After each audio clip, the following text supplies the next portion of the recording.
G Drive UPM. Menarik. Dah agak Share sikit. Share apa sikit. tu sebenarnya? Sejak bila dah ada sebenarnya apa Google Drive ni? Sejak bila dah ada? Honestly Ha. saya tak pernah dapat. Maksudnya ada setakat note senior tu ada lah. Maksudnya compilation daripada dulu. Standard lah ada. Daripada dulu ni kau rasa sejak bila? tak tahu. Lama lah. Lama. Ancient history Kau ingat dulu kita setiap kali masuk exam kan, kita kena ingat satu soalan, keluar ya, kita kena tulis kan. Lepas tu kumpul kan. Kita jadikan bank lah.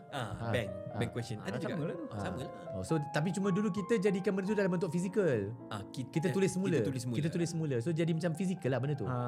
Kami Yang karakter lecturer tu? karakter lecturer tu saya tak tahu. Tapi kami verbally je lah.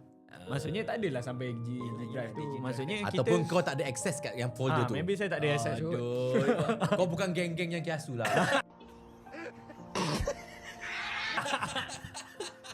Sebab kita semua tahu dah, okay, lecturer macam ni kena macam ni. Yeah. Masing-masing lah. Itu kita tahu lah. Actually we have that. Cuma dulu kita telltale je lah. Macam apa hearsay. Oh kalau Prof Khalid macam ni. Kalau Prof macam ni. Kita ada juga dulu. Ada.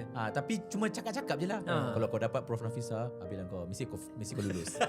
Dia memang garang tapi dia lulus. Macam tu. Dia selalu macam tu. Dia orang-orang garang ni selalunya lulus.